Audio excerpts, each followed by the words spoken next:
My dear student, हमने nucleophilic substitution reaction of alkali halide दो हमने पढ़नी, एक SN1 एक SN2। ये जो SN2 है वो लास्ट लेक्चर में हमने डिटेल से डिस्कस किया। अगर आपने वो SN2 रिएक्शन आपने थारोली पढ़ा है, अगर आपने समझा है, तो आपके लिए SN1 को समझना मुश्किल नहीं होगा। आपने सिर्फ और सिर्फ इस टॉपिक में पॉइंट्स ऑफ डिफरेंस उनको नोट करना है, यानी वो कौन से पॉइंट्स हैं जिनमें SN1 SN2 से डिफरेंशिएट करता है। मैं इसमें जो हेडिंग यूज करूंगा वो तकरीबन उससे मिलते जुलते हैं। कुछ बातें मैं SN2 से डिफरेंशिएट करता जाऊंगा। आपकी जो परसेप्शन है वो इस बात में होनी चाहिए कि आप इस SN1 को SN2 से कैसे डिफरेंशिएट करते जाते हैं। तो हम आगाज करते हैं इस मैकेनिज्म की SN1, हम इस मैकेनिज्म इसको और इसकी डेफिनेशन क्या है।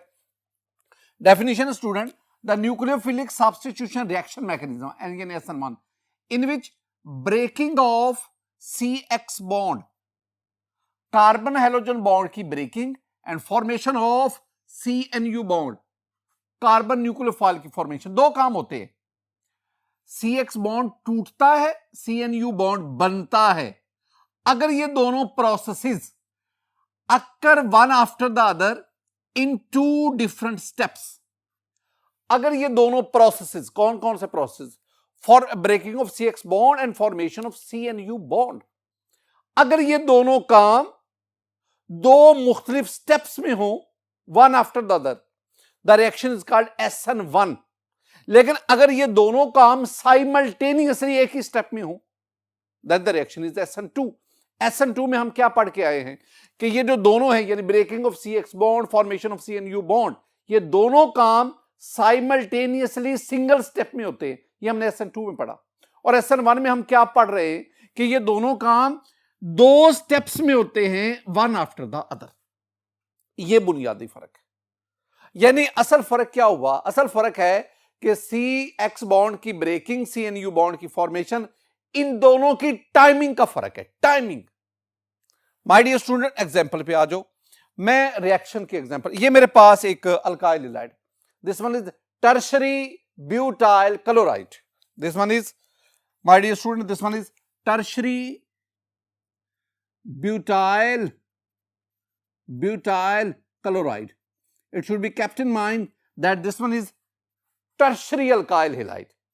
When it is treated with KOH या पानी के साथ इसका रिएक्शन करवा दो in base, तो अब इसमें क्या होगा, मैं पहले तो रिएक्शन लिख देता हूं। KCl के साथ मिलकर KCl बना देगा और इस Cl की जगह पे OH आ जाएगा। तो आपके पास ये बना, बाकी कहीं पे कोई चेंज ना लाए। मैं ये सिंपल रिएक्शन लिख रहा हूं, इसमें मैं स्टीरियो केमिस्ट्री को डिस्कस नहीं कर रहा। और ये Cl की जगह पे OH आ गया। This one is tertiary butyl alcohol. The product obtained is tertiary butyl alcohol. ये रिएक्शन है and this reaction proceed through SN1 mechanism. अब इसमें देख ले न्यूक्लियोफिलिक सब्स्टिट्यूशन कहां पे आ रहा है स्टूडेंट। ये OH नेगेटिव ये इधर आता है और ये Cl इधर से निकल जाता है। यानी जब OH नेगेटिव आएगा तो ये एक न्यूक्लियोफाइल आया और इस सबस्टेट में से, tertiary butyl chloride is a substrate here, इसमें से ये क्लोराइड आयन यहां से निकलेगा जिसपे नेगेटिव चार्ज, वो न्यूक्लियोफाइल। तो एक न्यूक्लियोफाइल आया, उसने सबस्टेट में से न्यूक्लियोफाइल को सब्स्टिट्यूट कर दिया, Cl निकल गया, उसकी जगह पे OH आ गया। This one is called nucleophilic substitution. तो this one is nucleophilic substitution reaction. लेकिन हम इसको कह रहे हैं न्यूक्लियोफिलिक सब्स्टिट्यूशन यूनिमोलेकुलर। स्टूडेंट, इस रिएक्शन के मैकेनिज्म इसको हम डिस्कस करते हैं। माय डियर स्टूडेंट, ये जो SN1 रिएक्शन है, इसका मैकेनिज्म हमारी टेक्स्ट बुक के मुताबिक दो स्टेप्स में मुकम्मल होता है। दो स्टेप्स में। पहला स्टेप क्या है? The first step is the ionization of alkyl halide. ये आपके पास क्या है? ये टर्शियरी ब्यूटाइल क्लोराइड है, इसकी आयोनाइजेशन होती है, आयोनाइजेशन। और जब इसकी आयोनाइजेशन होगी, ये बॉन्ड कार्बन क्लोरीन बॉन्ड, इसकी हीट्रोलिटिक फिशन होती है। हीट्रोलिटिक फिशन का मतलब ये यहां से टूटेगा, ये दोनों इलेक्ट्रॉन क्लोरीन के पास चले गए और यूं क्लोरीन जो है ये क्लोराइड आयन बन गया, ये क्लोराइड आयन। अब जब ये दोनों इलेक्ट्रॉन इसके पास जाएंगे, कार्बन से इसका इलेक्ट्रॉन छीन लिया गया, यू कार्बन पे पॉजिटिव चार्ज आ गया, और जब कार्बन पे पॉजिटिव चार्ज आता है, ये बाकी मिथाइल ग्रुप आप इधर लगा दें, CH3 CH3 और CH3 ये आपके पास, और कार्बन पे पॉजिटिव चार्ज आ गया। This one is tertiary butyl carbocation, this one is a carbocation, ये मेरे पास कार्बोकैटाइन बना, और ये टर्शरी कार्बोकैटाइन, मैं लिख देता हूं आपको समझाने के लिए, this one is tertiary carbocation. Student, ये जो रिएक्शन है स्टेप 1 है, इस पे हमारी बहुत डिस्कशन बनती है। पहली बात है कि अगर ये न्यूक्लियोफिलिक सब्स्टिट्यूशन रिएक्शन है तो न्यूक्लियोफाइल को चाहिए था कि ये कार्बन ये पार्शियल पॉजिटिव है, क्लोरीन पार्शियल नेगेटिव है, न्यूक्लियोफाइल आता यानी OH नेगेटिव आता और वो इस कार्बन पे अटैक करता, लेकिन ऐसा नहीं होता। इसकी दो वजूहात हैं। पहली बात अगर आप ना ये टर्शीब्यूटाइल क्लोराइड इसका स्ट्रक्चर जो है वो गौर से देखें, कार्बन sp3 हाइब्रिडाइज्ड है, कार्बन sp3, और ये आपके पास एक टेट्राहेड्रल स्ट्रक्चर है।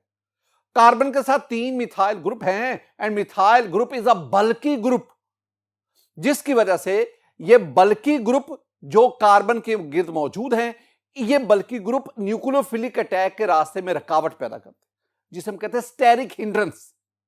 तो the steric hindrance of bulky group attack to the carbon, they do not allow a nucleophile to attack on the electrophilic carbon.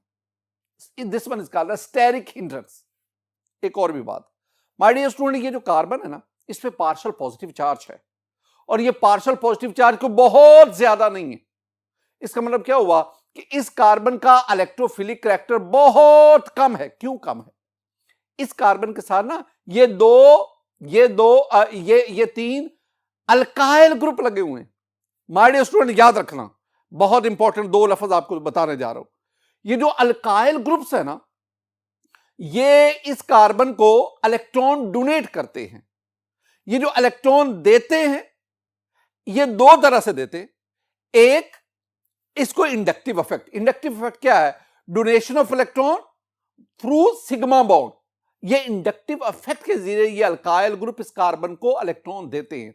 जब इलेक्ट्रॉन देंगे तो इसका इलेक्ट्रोफिलिक करैक्टर मिनिमाइज होता जाता है, कम होता जाता है। एक और भी बात है, एक और तरीके से भी ये इलेक्ट्रॉन देते हैं, that is the hyperconjugation. Hyperconjugation क्या है? Donation of electron from filled orbital to empty orbital by overlapping.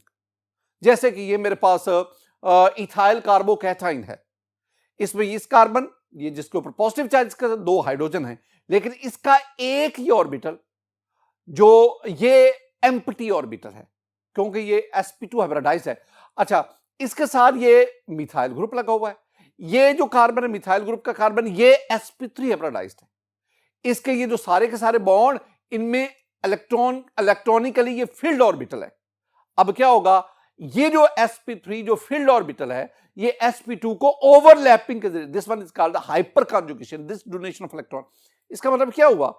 इसका मतलब यह है कि इन दोनों केसेस में ये जो कार्बन है, इलेक्ट्रोफिलिक कार्बन है, इसको अल्काइल ग्रुप इंडक्टिव इफेक्ट के जरिए या हाइपर कॉन्जुगेशन के जरिए इलेक्ट्रॉन देते हैं, और इलेक्ट्रॉन देने की वजह से इसका इलेक्ट्रोफिलिक करैक्टर। 2 वजूहात आ गई।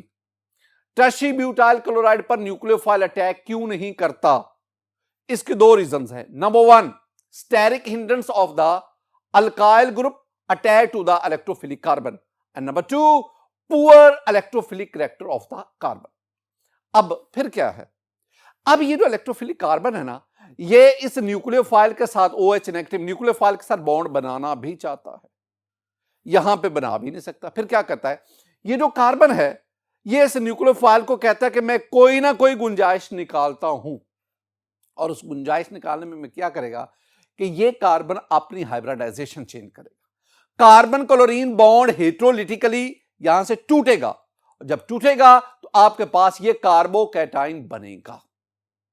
माय डियर स्टूडेंट, याद रखना, ये जो कार्बोकैटाइन बना, इसमें जो कार्बन है जिस पे पॉजिटिव चार्ज है, this carbon is sp2 hybridized, ये sp2 हाइब्रिडाइज्ड है। और अगर आप इसको देखेंगे, ये जो आपके पास कार्बोकैटायन बना, it has a planar structure. और एक और भी बात आपको बता रहा हूं कि जो स्ट्रक्चर प्लेनर होगा उसमें जो कार्बन है, this carbon is not chiral, ये कायरल कार्बन नहीं है, ये कायरल कार्बन, ये भी एक बात आपने ज़हन में बिठाना। अब एक और चीज की तरफ बढ़े, और वो क्या है कि आपके पास ये जो रिएक्शन हुआ, मैंने कहा इसमें हमें पोलर सॉल्वेंट चाहिए, ये स्लो रिएक्शन है। तीन बातें ज़हन में, पहली बात कि इसमें हमें पोलर सॉल्वेंट चाहिए, पोलर सॉल्वेंट। स्टूडेंट, ये पोलर सॉल्वेंट जो है ना, ये आप एक्वस इथाइल अल्कोहल भी ले सकते हैं, CH3 से एक्वस इथाइल अल्कोहल। आप ये ना एक्वस एसीटोन भी ले सकते हैं, ये बतौर polar solvent. This reaction is slow, this reaction is reversible and this one is the rate determining step, ये रेट डिटर्मिनिंग स्टेप है। इसमें इसकी हाइब्रिडाइजेशन sp3 और इसमें हाइब्रिडाइजेशन क्या होगी, sp2। अच्छा स्टूडेंट, ये बॉन्ड टूटता है, ये बॉन्ड टूटता है, इस बॉन्ड तोड़ने के लिए ना एनर्जी दरकार है। लिहाजा ये जो रिएक्शन मैंने आपके सामने लिखा ना, this one is an endothermic reaction, this one is very important, endothermic reaction, endothermic reaction. ये हमें पोलर सॉल्वेंट चाहिए। ये पोलर सॉल्वेंट क्या करता है, ये पोलर सॉल्वेंट दो काम करता है। ये पोलर सॉल्वेंट, ये जो हेलाइड आयन आया ना, ये इस हेलाइड आयन को सराउंड करता है, सॉल्वोसिस, यानी सॉल्वेंट का किसी पर्टिकुलर आयन को सराउंड करना, उसके साथ bond banana, this one is called solvation. तो सॉल्वेशन होती है, और साथ ही साथ ये जो सॉल्वेंट है, ये इस कैटाइन इसको भी सराउंड करके स्टेबलाइज करता है। यानी जो आप पोलर सॉल्वेंट यूज कर रहे हैं, ये दो काम करता है, ये एनाइन और कैटाइन इन दोनों को सराउंड करता है। अब याद रखना, जब ये बॉन्ड टूटता है, बॉन्ड तोड़ने के लिए हमें एनर्जी चाहिए, so this one is an endothermic reaction. मैं एक बहुत इंपॉर्टेंट बात आपको बताने जा रहा हूं। और दूसरी बात, जब आप सॉल्वेंट यूज करते हैं, सॉल्वेंट इस एनाइन या कैटाइन इसको सराउंड करके इसका इंटरेक्शन, उस दौरान एनर्जी रिलीज होती, यहां एनर्जी चाहिए, वहां एनर्जी रिलीज होती, लेकिन एनर्जी ज्यादा चाहिए, कम रिलीज होती। Overall this reaction is endothermic. मैं एक खास बात आपको बताना चाह रहा हूं, माय डियर स्टूडेंट, अगर आप ये रिएक्शन गैसियस स्टेट में लेते, आप कोई सॉल्वेंट यूज नहीं करते, जब आप सॉल्वेंट यूज नहीं करेंगे तो साफ ज़ाहिर है सॉल्वेशन नहीं होगी, सॉल्वेंट यूज ही नहीं कर रहे, और वो जो सॉल्वेंट है वो इन आयन को सराउंड नहीं करेगा, एनर्जी रिलीज नहीं, एक्सोथर्मिक अप्रोच नहीं है। जब आप गैसियस फेज में इसको लेंगे तो सिर्फ बॉन्ड टूटेगा। कहा जाता है कि अगर आप इसको गैसियस स्टेट में लेते हैं तो इस रिएक्शन की जो डेल्टा H वैल्यू है वो 630 किलो जूल पर मोल है। लेकिन अगर आप सॉल्वेंट यूज करते हैं, वाटर यूज कर ले, अब वाटर की मौजूदगी में जब आप रिएक्शन करवाते हैं, होता वो भी एंडोथर्मिक है, लेकिन अब जो एनर्जी है वो 630 नहीं, 84 किलो जूल चाहिए। वो जो 630 से 84 पे आए ना, एनर्जी की डिमांड कम हुई, वो इस वजह से कि सॉल्वेशन हुई, अगर वाटर है तो हाइड्रेशन हुई, उस हाइड्रेशन की वजह से कुछ एनर्जी रिलीज हुई।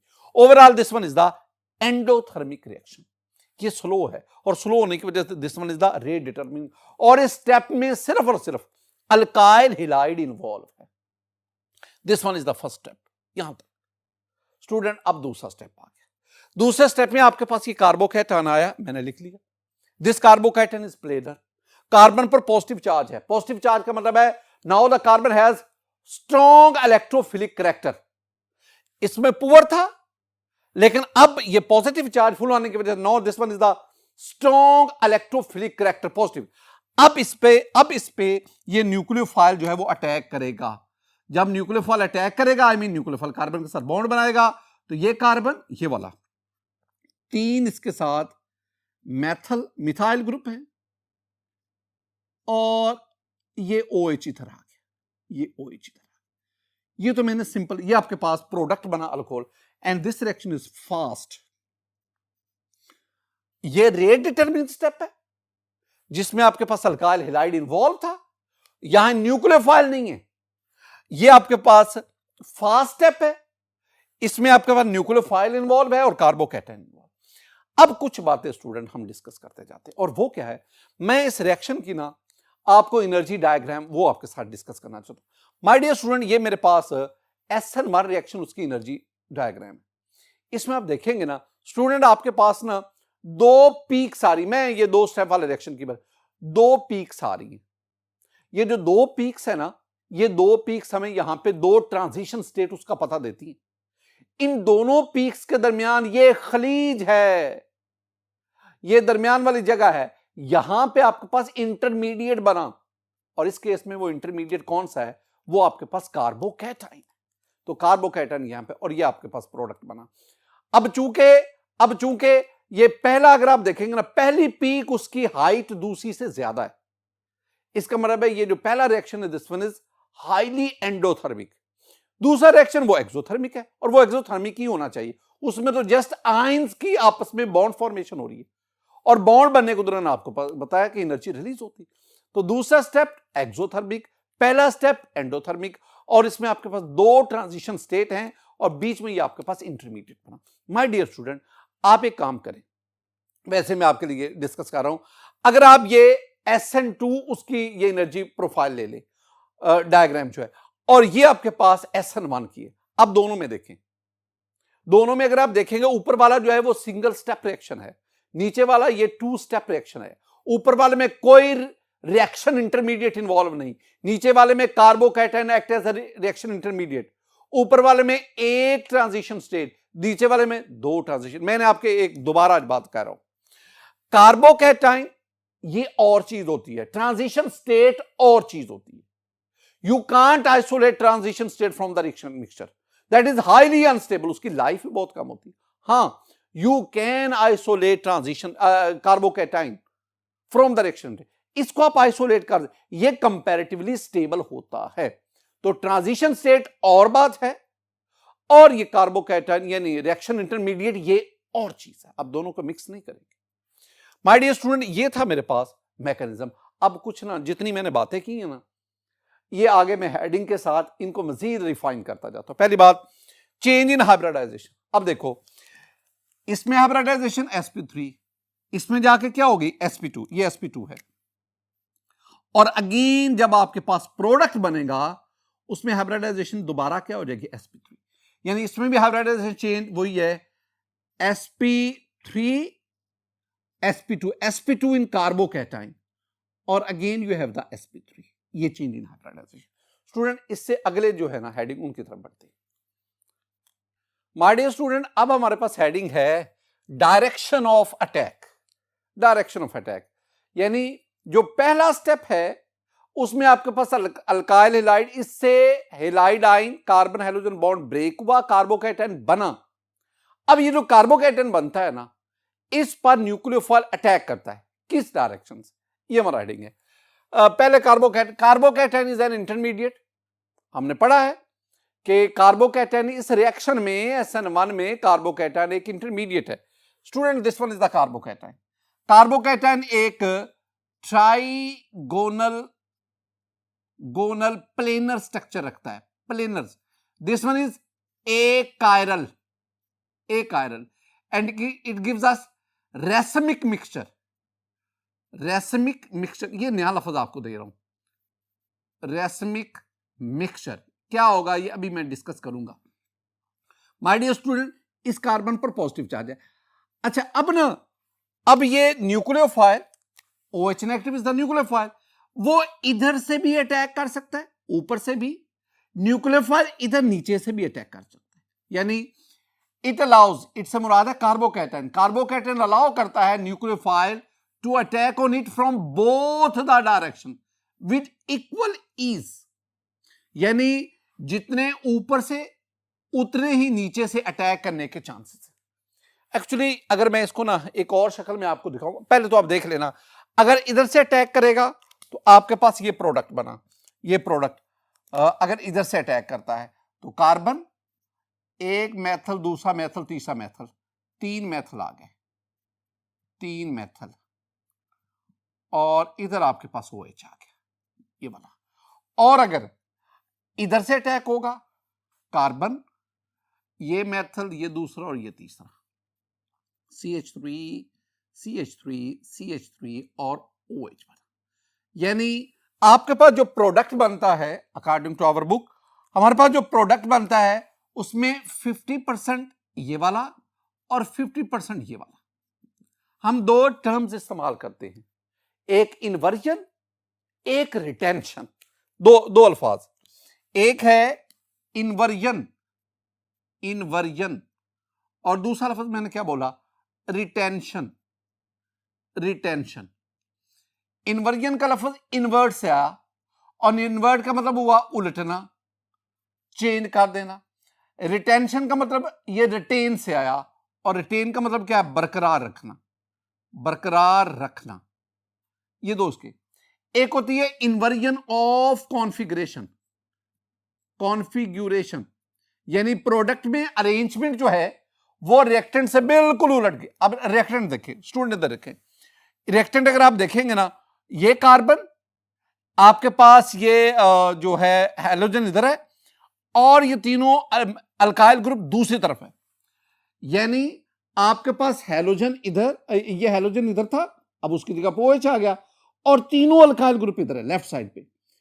अब अगर तीनों अल्काइल ग्रुप प्रोडक्ट में भी लेफ्ट साइड पे रहे, उसी साइड पे रहे, तो that is called the retention of configuration. Configuration यानी 50% आपके पास जो प्रोडक्ट बनेगा उसमें there is the retention of configuration, और जो 50% बना उसमें कॉन्फ़िगरेशन उलट गई, there is 50% inversion of configuration. ये जो मैंने बातें आपको बताई ना, इसमें जो हमने एग्जाम्पल ली है, यानी मैंने टर्शी ब्यूटाइल क्लोराइड लिया था और आपके पास ये जो प्रोडक्ट बन रहा है, this one is a tertiary butyl alcohol. Student बाजाहिर हमें लग रहा है कि ये आधे इधर आ गए आधे इधर, लेकिन एक्चुअली अगर आप इन दोनों को देखेंगे ना तो ये एक किस्म के ही मॉलिक्यूल है। जरा मेरी बात, इसको मैंने जो की है ना, इसको जरा गौर से सुने, फिर मैं इसका हल भी आपको बताता हूं। देखें, मेरे पास ना ये एक कार्बोकैटाइन बना, this one is tertiary butyl carbocation. My dear student, अगर आप देखेंगे ना, ये सेंटर वाला कार्बन जिस पे पॉजिटिव चार्ज है, ये जो कार्बन है ये एक कायरल कार्बन है, और ओवरऑल अगर आप इसका स्ट्रक्चर देखेंगे तो this one is trigonal planar, planar की बात कर रहा हूं। और ये कार्बन हमने कहा था this carbon is sp2 hybridized. ये जो मिथाइल वाले जो कार्बन है मैं उनकी बात नहीं कर रहा, मैं सेंट्रल कार्बन में इलेक्ट्रोफिलिक कार्बन की बात कर रहा हूं। स्ट्रक्चर देखिए, this one is a trigonal planar structure. अब ये जो OH नेगेटिव है, जो न्यूक्लियोफाइल है, ये इस पर इधर से भी अटैक कर सकता है, ये इधर से भी अटैक कर सकता है। यानी न्यूक्लियोफाइल का इलेक्ट्रोफिलिक कार्बन पर अटैक दोनों तरफ से विद इक्वल ईज। अगर ये इधर से अटैक करेगा, अब ये कार्बन sp2 की बजाय sp3 हो जाएगा, टेट्राहेड्रल स्ट्रक्चर आ जाएगा, तो मेरे पास ये प्रोडक्ट बनेगा, this one is tertiary butyl alcohol. अब ये जो प्रोडक्ट बना, इसमें अगर आप रिएक्टेंट के लिहाज से कॉन्फ़िगरेशन देखेंगे ना तो बिल्कुल उलट गई। तो there is 50% inversion of configuration, 50% product ऐसा बनता है। लेकिन अगर ये OH नेगेटिव न्यूक्लियोफाइल इधर से अटैक करेगा तो अब ये आपके पास प्रोडक्ट बनेगा, दिस वन इज 50% रिटेंशन। ये बिल्कुल कॉन्फ़िगरेशन वैसे ही है जैसे रिएक्टेंट में थी। मैं आपसे बोला क्या कह रहा था, मैंने कह रहा था ये जो दो आपके पास दो 50% ये बने, 50% ये वाले जो प्रोडक्ट बने, अब इसको अगर घुमा के देखेंगे तो ये ऊपर वाला ही बनता है, ये टर्शी ब्यूटाइल अल्कोहल ही बनता है। ये दो मुख्तलिफ प्रोडक्ट नहीं बने, ये आपके पास एक ही चीज बनी। अगर आप इसको और खूबसूरती से समझना चाहते हैं ना, जो असल इस टॉपिक की, इस जो अटैक ऑफ न्यूक्लियोफाइल की असल जो रूह है, वो ये एग्जांपल है। देखें, इसमें मेरे पास ये जो रिएक्टेंट है, दिस वन इज 3 ब्रोमो या 3 ब्रोमो 3 मिथाइल हेक्सेन। ये कार्बन जिस पर ब्रोमीन लगा हुआ है, जो टर्शी कार्बन है, this one is chiral carbon. मैंने पहले भी आपसे कहा, कायरल हम उसे कहते हैं आप लोगों के हद तक ऐसा कार्बन जिसके साथ 4 मुख्तलिफ ग्रुप्स अटैच हो। इस कार्बन के साथ ये इथाइल भी है, ये मिथाइल है, ये प्रोपाइल है, ये ब्रोमीन है, this carbon is tertiary, this 3 bromo 3 methyl hexane, this alkyl halide is tertiary alkyl halide, this one is optically active, ये मैं इसके एस फॉर्म लिख रहा हूं, optical, when it is treated with water in acetone we have 2 kind of product, ये मेरे पास 2 product आ गए। अब ये जो 2 प्रोडक्ट आएंगे ना, ये दोनों प्रोडक्ट, ये आपके पास जो बना 3 मिथाइल 3 हेक्सानोल, ये भी 3 मिथाइल 3 हेक्सानोल, एक इसकी एस फॉर्म है, एक इसकी आर फॉर्म है, और ये ओवरऑल आपके पास ऑप्टिकली इनएक्टिव है। This one is the racemic mixture. ये 2 जो प्रोडक्ट बने, ये 2 अलग अलग चीजें हैं, एक ही चीज नहीं है, ये 2 अलग अलग है, और ये ओवरऑल ऑप्टिकली इनएक्टिव है। और ये जो मेरे पास मिक्सचर बनता है, this one is called racemic mixture, this one is the racemic form. इसमें 50% इन्वर्जन हुई और 50% रिटेंशन। माय डियर स्टूडेंट, हम आगे बढ़ते हैं। मोलेकुलरिटी, मोलेकुलरिटी हम क्या कहते हैं? Number of molecule taking part in the rate determining step. और rate determining step, my dear student, अगर आप रेट डिटरमिनिंग स्टेप देखेंगे तो वो यही स्टेप है, और इसमें रिएक्टेंट सिर्फ अल्काइल हैलाइड वो ही इन्वॉल्व। चूंकि एक रिएक्टेंट मॉलिक्यूल इन्वॉल्व है, लिहाजा मोलेकुलरिटी इसकी क्या बनेगी? 1, और 1 मोलेकुलरिटी की वजह से हम इसे क्या कहते हैं? This one is unimolecular, ये जो हम लिखते हैं ना SN1, N nucleophilic, S substitution और 1 क्या हो गया? यूनिमोलेकुलर। न्यूक्लियोफिलिक सब्स्टिट्यूशन यूनिमोलेकुलर, इस रिएक्शन का नाम क्या है? Nucleophilic substitution unimolecular. My dear student, हम आगे बढ़ते हैं और अब हम रिएक्शन काइनेटिक्स को देखते हैं।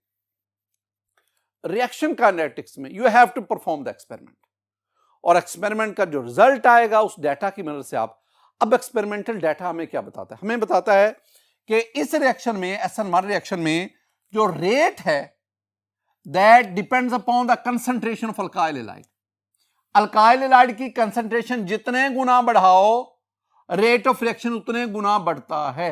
लेकिन rate of reaction does not depend upon the concentration of nucleophile. Nucleophile की कंसंट्रेशन कम ज्यादा करने से रेट ऑफ रिएक्शन पर फर्क नहीं पड़ता। मतलब मैं कहना क्या चाहता हूं, मेरे पास ये एक रिएक्शन है। अब इस रिएक्शन में देखें, ये मैंने टर्शी ब्यूटाइल क्लोराइड लिया, वाटर से रिएक्शन किया, ये आपके पास प्रोडक्ट बना। अब 2 रिएक्टेंट हैं, एक ये टर्शी अल्काइल हैलाइड और एक ये वाटर है। आपने इस रिएक्शन में आप टर्शी अल्काइल हैलाइड उसकी कंसंट्रेशन कम ज्यादा करेंगे, रेट ऑफ रिएक्शन अफेक्ट होता जाएगा, यानी जितने गुना इसकी कंसंट्रेशन बढ़ाते जाएंगे उतना गुना रेट। लेकिन a change in the concentration of water, या अगर आप कोई बेस भी यूज करते हैं, change in the concentration of base does not affect the rate of reaction। इसका मतलब क्या हुआ कि हम रेट इस न्यूक्लियोफाइल या बेस उसकी कंसंट्रेशन पे डिपेंड नहीं कर रहा। अगर मैं ऑर्डर लेना चाहता हूं, I have to write the rate equation. तो रेट इक्वेशन में मैं क्या लिखूंगा? रेट इक्वेशन में मैं लिखूंगा rate that is equal to k concentration of alkyl halide. अगर यहां टर्शी ब्यूटाइल है तो वो आप लिख सकते हैं, मैं अल्काइल हैलाइड लिख रहा हूं, अल्काइल हैलाइड, और इसके ऊपर 1 है, तो इसका ऑर्डर क्या हुआ? OR, order of reaction, that is 1। I mean this one is the first order reaction. Nature of alkyl halide, कौन से अल्काइल हैलाइड है जो SN1 रिएक्शन देते हैं? स्टूडेंट, आमतौर पर tertiary alkyl halide, alkyl halide या secondary alkyl halide, secondary alkyl halide, ये जो है ये SN1 रिएक्शन देते हैं। Primary alkyl halide SN1 reaction नहीं देते। स्टूडेंट, यहां तक था हमारा SN1 रिएक्शन। स्टूडेंट, आज के इस लेक्चर में हमने न्यूक्लियोफिलिक सब्स्टिट्यूशन यूनिमोलेकुलर रिएक्शन उसको डिटेल से पढ़ा। ये आपके 2 टॉपिक्स मुकम्मल हुए, SN1 वाला और SN2 वाला। नेक्स्ट लेक्चर में हम इंशाल्लाह इन दोनों को डिफरेंशिएट करेंगे, दोनों में क्या क्या डिफरेंस है। लेकिन वो डिफरेंस तब ही आप समझ पाएंगे अगर आप इन दोनों टॉपिक्स को, SN1 और SN2, दोनों को डिटेल से पढ़ना भी है, याद भी करना है, लेकिन असल बात है समझना है। मेरी दुआ है कि अल्लाह ताला आप पर अपना फजल फरमाए, अल्लाह ताला आप पर अपना करम फरमाए। अस्सलामु अलैकुम व रहमतुल्लाह।